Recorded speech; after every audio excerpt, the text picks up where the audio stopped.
You wake up, go about your day as normal, but as soon as you take a look at your bank account or start to think about your financial situation or even your future, you start to get a little stressed and overwhelmed. Deep down, you know there's stuff that you should probably be doing about your money, whether that's investing, whether that's budgeting, but you don't know where to start or what to look at, and it all just feels hopeless. It's obvious you need to make some sort of change in your perspective about money and in everyday life, but you just don't know what. Hi, my name is Angelo, and in this video, I'm gonna be sharing you a few of those changes that I personally made that helped me flip my financial situation and my total outlook on money around when I was broke. This is the same advice that I gave my friends and loved ones who are in a similar position around money where they just feel hopeless and they don't know what to do. So just warning, I'm not gonna sugarcoat everything. I'm gonna be really straightforward and just lay it all out for you. First of all, you need to accept the fact that money is just a significant part of our lives. A common excuse that I see from my friends and what I see from social media to justify about not caring about their financial situation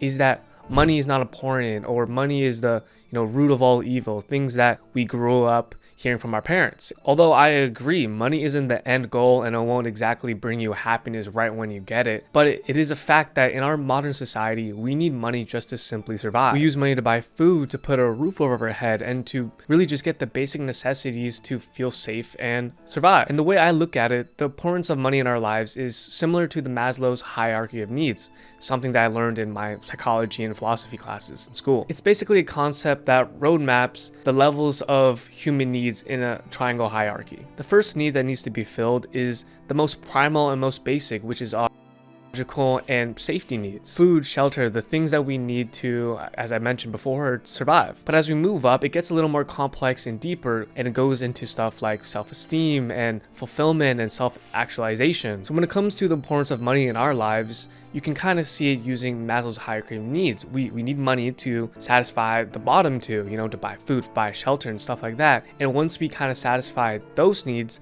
we can start to work our way up. We can start to fund our education to chase our aspirations and desires. We can travel the world. We can start that dream business, that dream career that you always wanted. Once you have your basic needs taken care of, you can start to divert your attention to money into deeper, more complex issues in your life. And I think that's where a lot of this despair comes from money, because it's not like those issues don't exist if you can't afford it. They're there. They exist no matter what and become a part of your everyday life, a part of your psyche, once you get older and start pondering your place in the world. But it's hard to focus and, solve those problems when you're still struggling to make ends meet, when you're struggling to pay rent, when you're struggling to put food on the table. It's hard to kind of tackle those complex issues. So once you accept the fact that money is important and we do need it to satisfy some of these needs, it's easier to take the first step because you're more motivated. You've accepted that we do need it in some cases. Secondly, I want you to get rid of this notion that it's all luck and that you're just unlucky to be in that situation. I used to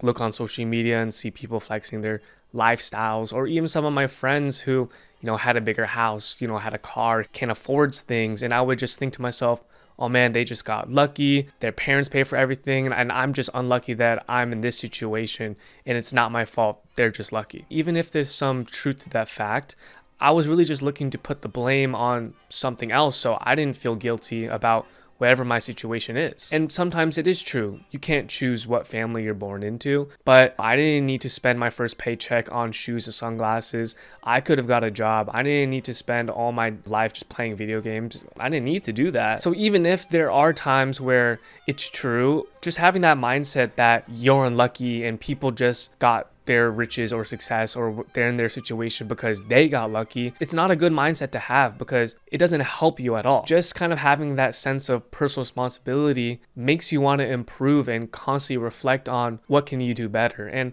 I know sometimes people look at that and think, oh, that's tiring, or they don't want to do that, but I don't see the reason why. Some of my best joys is when I simply improve on something, whether that's like a video game or get a little better at playing basketball or I get better at cooking foods. I like improving. And the fact of the matter is we are actually extremely lucky. We live in a world where we have access to internet, medicine, new technology. We live in a world where problems aren't because of, scarcity or famine, it's abundance. We have too much access to food. We have too much easy access to cheap dopamine. We have too much access to each other through social media. It's like we live in a world of abundance. So there are so many opportunities and so many things that we can do nowadays that maybe if we were born, 40 years, 50 years, we wouldn't have. And there's this quote that always pops in my head when I think, oh, this man just got successful because he just got lucky. And it's luck is when preparation meets opportunities. We're the captain of our own ship. It's our lives. We have control of what we think and what we do. So we need to manufacture and create our own luck by,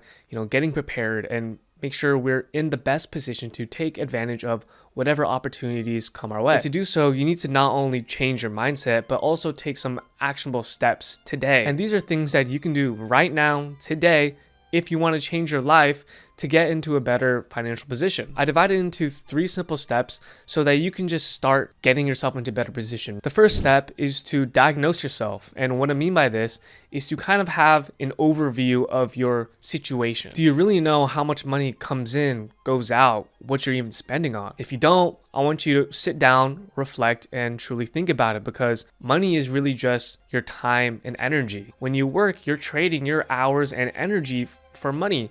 So your spending habits is a clear indicator of your priorities and where your head's at. And plus, how do you expect to make a change if you don't even know what situation that you're in right now? You really just want to get a bird's eye view of your situation. So get a piece of paper. You can do this in your head, but I really suggest you do this on a piece of paper just because it will be easier to kind of tally up and visualize. But draw like a little T-chart, and on the left side, write expenses, and on the right side you want to put income. Now I want you to just write estimates of all your monthly expenses, and obviously you want to be as accurate as possible, but it's really important just to get the concept of it, just to see it. Later on that we can actually put your actual expenses on it, but it's really just important just to get that in your mindset first. So for expenses, just round up, and for income, just round down. So on expenses, I want you to write all of your fixed spendings: rent, utilities, any debts like loans, car payments, mortgages, how much you think you spend on food, subscriptions, gas, whatever you think that you spend on a monthly basis. You need to really reflect and be honest with yourself. Do you go out to get drinks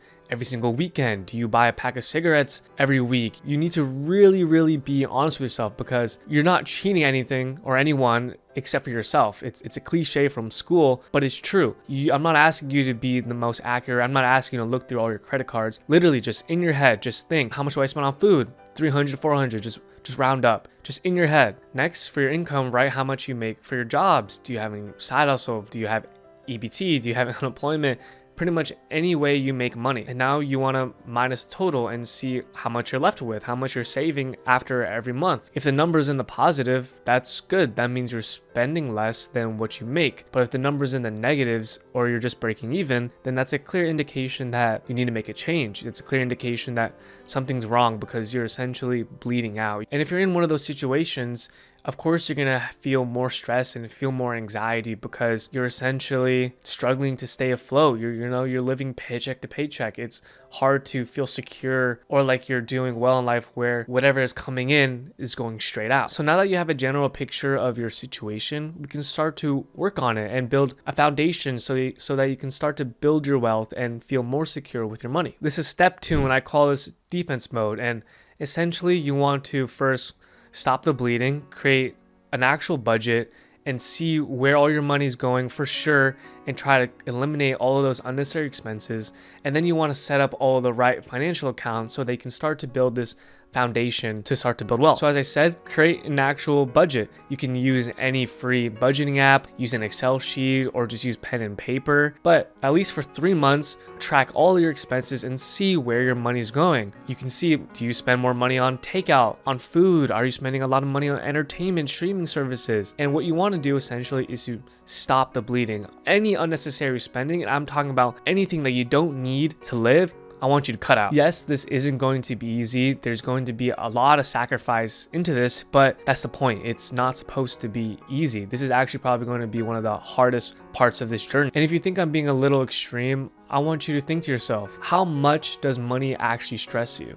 How badly do you want to change your life? You have to be honest with yourself. It's your life. This is going to be the hardest part. And yes, it's going to suck. But once you set this up and once you get yourself from out of this bad situation where you can start to build wealth, you're going to feel so much better. Once you eliminate all those unnecessary spendings and you have some capital left over, I want you to start focusing all of your energy and all of that cash into either paying off any of your debts or building an emergency fund. If you're in debt, you're basically drowning, you're in the negatives. And I don't care what the finance gurus say, having debt sucks. It's stressful. It's an albatross around your neck, and it's hard to feel like you're making progress if you're paying off student loans or you're in the negatives. You're always going to feel 2 steps forward, 2 steps back. The psychology of it matters. So I want you to divert all of your attention, all of your energy into paying off that debt. So once you're break even, once you're zero, once you're no longer underground, we can start to build our wealth. You can look this up later, or if you want me to make a video on it, but there's 2 main ways that people pay off their debts. It's the avalanche and the snowball method. Basically, the avalanche method is where you pay off all your debts with a high interest first. And the snowball method is where you pay off the little debts first and then you just work your way up. It's going to take a while, but trust me, you're going to feel so much better afterwards. And once you do that and you're no longer in the negatives, you can start to work on creating an emergency fund. And I know that it sounds weird, like to having an emergency fund, but it's more than just, having money for a rainy day. It's creating a safety net, a sense of security, so that you don't have to stress or worry about, money. If something happens, you're good. You have something saved up. If you have a safety net, if you know you'll be okay, then taking risk with your money, like investing or maybe investing to a side hustle, is less scary.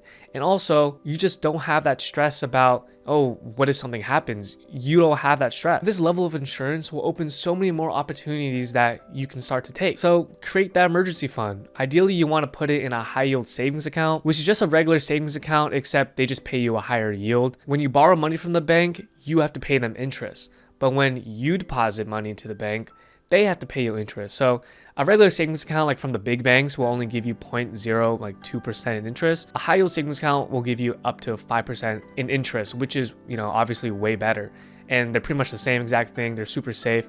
I'll leave a list of my favorite high yield savings accounts in the description, but just get one. The next accounts that you should create for your foundation is an investing account and a retirement account like a Roth IRA. Now, again, this is just creating foundation. You don't need to put money into these yet. You just want to have this account set up so when you're in position, you can start to put money in there. You just want to have it set up. These investing accounts will go further in step 3, but this is basically how you turn active income into passive income when you have enough money to start, actively building your wealth. So now that you got your foundation, you got a safety net, you have all the financial accounts set up, now we can start to actively build your wealth. This is step 3, and I call this attack mode, where now you want to go on the offense. You want to start investing, getting side hustles, and start to actually build your wealth. I want you to dedicate a portion of your income to investing, and it doesn't have to be a lot. It could be $1, it could be $2. I just want you to get in the habit of saving and investing. You can start off with just maybe 10% of your income, and after a month, maybe you feel more comfortable. Maybe you feel like you have a little more money that you can, save away. Then move it to 15%, 20%, 30%. Ideally, you want to be investing as much as you can, but it's all up to you. You have to see, how much you can take. The reason why I emphasize investing is because it gives you leverage. You can only work so many hours a day, so you can only make so much money. So if you want to build wealth further, you need to have some sort of leverage where you can make money in your sleep, make passive income. And one way to do that easily is through investing. At this stage, I wouldn't worry about picking any individual stocks or analyzing companies. I would just get a low-cost index funds that match, the S&P 500, which is the top 500 companies in the New York Stock Exchange. Instead of putting all your eggs in one basket, diversify your money across, hundreds of companies. And on average, it gives you around 8 to 10% a year. This is what I do right now. And last year, the market went up 20%. So I literally didn't do anything. I didn't worry about the stock market at all. I was just putting my money into low-cost index funds and it went up. So do yourself a favor, save the stress of analyzing companies and just try to do low-cost index funds. And you could even automate this. I automate mine. First, you want to focus on putting money into your Roth IRA, which is just another investing account, except it's tax advantage. and meant for retirement. Look it up, or I can make another video on it, but basically any gains in your Roth IRA is tax-free. So that's why you want to prioritize it first rather than going into your regular investing account. It's so good that the government limits you on how much you can contribute to it every single year. So once you fill up that contribution, which is $7,000, then you start to focus on your regular investing account. Again, you can have this automated. I would suggest that because the hard part about investing is not necessarily knowing what to buy, but it's actually getting into the habit of investing and consistently doing it, whether the market's up or down, whether your account's in the red. It's just getting into that consistent habit of putting your money aside and then putting into the stock market. So that's why I say to automate it into low cost index funds. That's been my strategy since I was 18 and it's worked really well. I barely look at the stock market and I know for a fact that my money is working for me because, every month money goes out of my bank account into the stock market. And it's also good because it puts my back against the wall. I kind of treat it like I'm paying bills where I have to invest. So I prioritize paying myself first. After you have that set up and now that you're investing, whether it's $1 or $10, again, you just want to focus on the habits, we can now start to work on increasing your income because you can only invest how much you save and you can only save how much you earn. So if you want to be able to save and invest more money, you need to earn more money. If you have a job, a regular 9 to 5, there's not too many options. You can ask for promotion, you can job hop, you can take classes, certifications to get a pay raise, or most likely you're going to have to start some sort of side hustle to get some, income on the side. And a lot of people don't do this and get discouraged because when they look online, you see all these get rich quick schemes of people, becoming millionaires and dropping out of school or quitting their jobs. And I want to tell you that it doesn't need to be like that.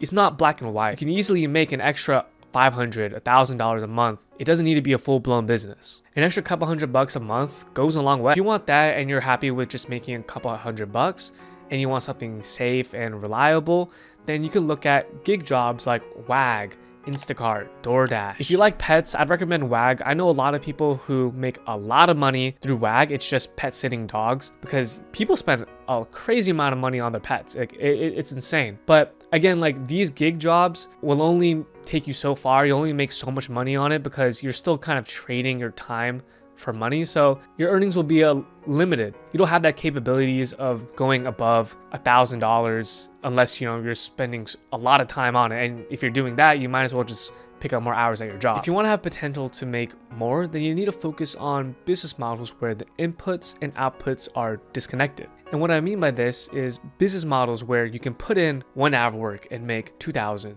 $3,000, $5,000.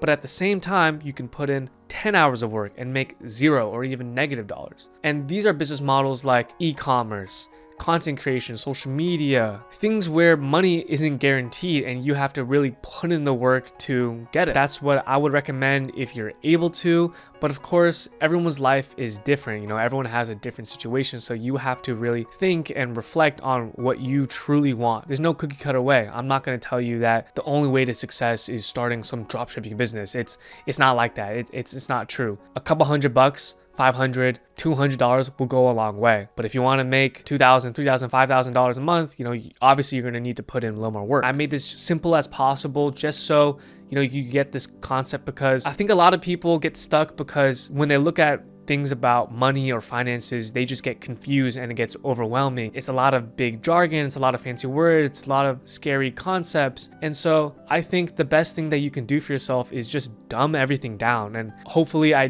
did that, just dumb it all down. I know in the beginning, it's going to feel hopeless. It's similar to working out, you put in all this work and you go to the gym every day, you're trying to eat better, and you rarely see any progress. But if you're consistent with it, if you don't give up, you're inevitably going to see little changes in your mood, changes in your weight, whatever. You're going to see progress. And the more you see progress, the more you're going to be amped up to do it. The more you're going to see the fruits of your labor, and you're going to be like, okay, this is actually working. Let me continue it. And that's all you really have to do. You just have to be consistent to the point where, you start to see progress, and it doesn't have to be a lot. It doesn't have to be a full 180 change. It just has to be a little bit so you can get more confidence that you're doing the right thing. And that's kind of my last advice that I'm going to leave you is don't be discouraged if you don't see any progress right away. Focus on the systems, focus on your foundation, and stay consistent. You will inevitably see progress. You will see changes, and you will be so happy once you do. If you don't hear from anyone else, I believe in you. I think you can do it. I think you deserve to live the best life, the life where you're not worrying about money. And I think you're totally capable of doing it. I'll end off on that. If you guys enjoyed, please leave a like and subscribe. It means the world to me. And of course, till next time.